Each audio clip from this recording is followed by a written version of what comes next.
پچھلی آیات میں کچھ صفات بیان کی گئی متقین کی، اہل ایمان کی، جن کو اللہ کریم نے فلاح اور کامیابی کا مجدہ بھی سنایا اور فرمایا یہی لوگ ہیں جو دین اور دنیا میں کامیاب ہیں۔ اب ان آیات میں فرمایا ان الذین کفروا، وہ لوگ جنہوں نے قبول اسلام سے انکار کیا۔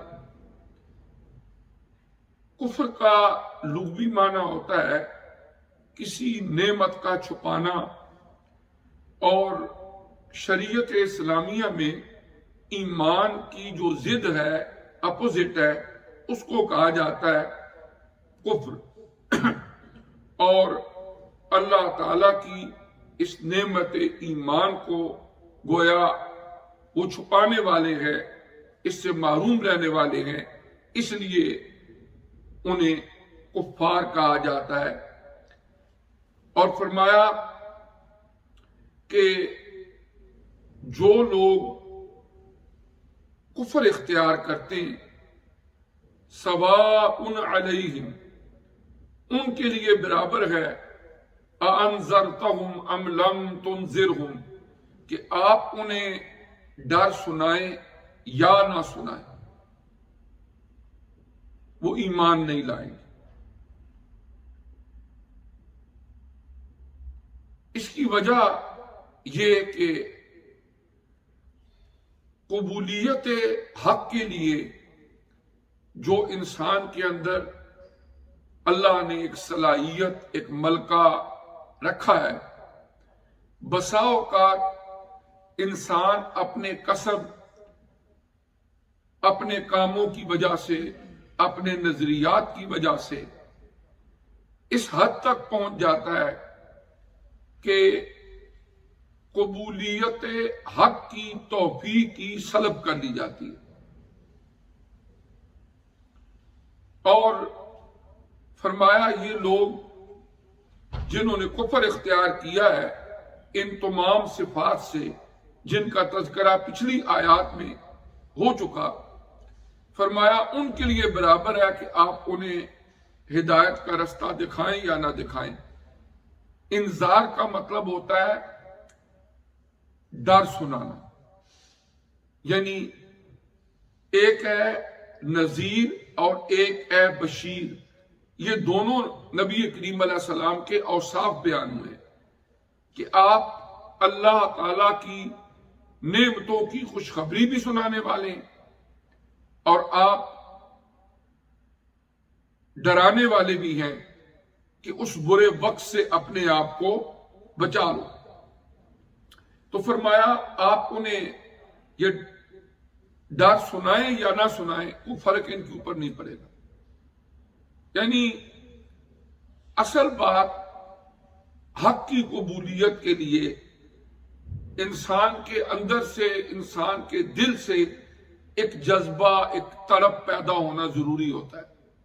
اگر وہ نہ ہو تو قرآن پاک میں دوسری جگہ فرمایا گیا کہ بسا اوقات انسانوں کے دل پتھر ہو جاتے ہیں، بلکہ پتھروں سے بھی زیادہ سخت ہو جاتے ہیں، کیونکہ پتھر بھی کچھ وہ ہیں کہ جن سے چشمے جاری ہو جاتے ہیں پانی کے، وہ بھی نرم ہو جاتے ہیں، لیکن انسان کا دل سخت ہو جائے تو یہ پتھر سے بھی زیادہ سخت ہو جاتا ہے۔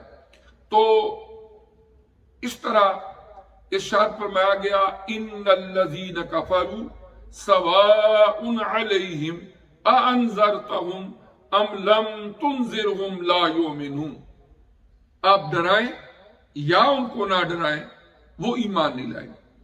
اس کے بعد فرمایا گیا کہ ختم اللہ علی قلوبہم، اللہ تعالی نے ان کے دلوں پر مہر لگا دی ہے،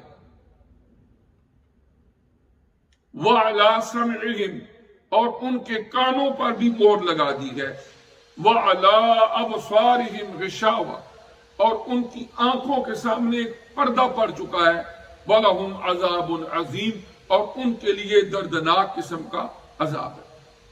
اب انسان کی قبولیت حق کے لیے وجود انسانی میں سے 3 اعضاء کا خصوصی طور پر یہاں ذکر کیا گیا، ایک دل، ایک کان اور ایک آنکھیں۔ جب ہم کسی بھی گفتگو کو سنتے ہیں تو ہمارے کانوں کے ذریعے ہمیں سنائی دیتی ہے، اس کے بعد اس کا انالیسس کر کے اس کے بعد دل سے قبول یا عدم قبول کا فیصلہ ہوتا ہے، اور آنکھیں دیکھتی ہیں اور دیکھ کے یہ بھی فیصلہ کرتی ہیں کسی اچھائی یا کسی برائی کا۔ اب اللہ تعالیٰ نے فرمایا کہ انسانی وجود کے یہ تینوں اعضاء، نہ ان کی آنکھیں حق دیکھتی ہیں، نہ ان کے کان حق کو سنتے ہیں، اور نہ ہی ان کے دل اس کو سمجھ کے قبولیت کا جذبہ ان کے اندر پیدا ہوتا ہے۔ تو اس طرح جو کسی حق اور نیکی کی قبولیت ہے، اس کے لیے فرمایا کانوں سے جب سنو تو اس وقت غور سے سنو۔ مثلاً قرآن پاک کے بارے میں ارشاد فرمایا گیا کہ جب قرآن کی تلاوت کی جائے اسے غور و فکر سے سنا کرو تاکہ تمہاری اوپر رحم کیا جائے، اور ساتھ فرمایا اس وقت خاموش ہو جایا کرو۔ یعنی جو آدمی کی سماعت کی، سننے کی قوت ہوتی ہے، یہ پہلا مرحلہ ہوتا ہے۔ کوئی حق بات آپ سنتے ہیں، سننے کے بعد فرمایا جو دل ہے، اس کے بعد جب یہ دل تک پہنچتی ہے، وہ دل اس حق کو قبول کرتا ہے یا نہیں قبول کرتا۔ فرمایا کفار کا معاملہ یہ ہے کہ ان کے کانوں پر بھی مہر لگی ہے، ان کے دلوں پر بھی اللہ نے مہر لگا دی ہے، اور مہر لگانے کا مطلب یہ ہوتا ہے کہ بعض اوقات آدمی اپنے کرتوتوں کی وجہ سے، اپنے خیالات کی وجہ سے، اپنے اعمال کی وجہ سے اپنے آپ کو اس انتہا تک پہنچا دیتا ہے کہ اللہ تعالیٰ کی طرف سے قبولیت حق کی توفیق سلب ہو جاتی ہے۔ مثلا ایک بندہ ہے، ٹائم ہونے کے باوجود، سب کچھ ہونے کے باوجود باقی دنیا کے سارے دھندے کر لیتا ہے، سارے مشکل سے مشکل کام بھی پڑ جائے اپنے چھوٹے سے فائدے کے لیے وہ سٹرگل کر سکتا ہے، لیکن اتنا ایزی کام کہ آدمی وضو کرے، صاف ستھرا ہو، اس کے بعد مصلی بچھائے، اللہ کی بارگاہ میں سرخرو ہو، اللہ کی بارگاہ میں سجدہ ریز ہو، یہ اس کو پہاڑ نظر آتا ہے۔ باقی کام ایزی نظر آتے ہیں، اس کو اگر تھوڑا سا اپنا فائدہ ہو، وہ سارا دن صبح سے لے کر شام تک وہ سٹرگل کرے گا، اور اس میں وہ بالکل اپنی دلچسپی بھی شو کرے گا، اور اپنے لیے وہ اس کو سکون کا باعث بھی بنائے گا کہ جی مجھے اس میں بڑا سکون مل رہا ہے۔ لیکن اگر وہی بندہ مسجد جائے گی، بر وقت جا کے نماز پڑھے، اس کو پہاڑ نظر آتا ہے کہ جیسے ایک بہت بڑا پہاڑ ہے، اس کو میں نے سر کرنا ہے۔ یہ برڈن، یہ چیزیں کیا ہوتی ہیں؟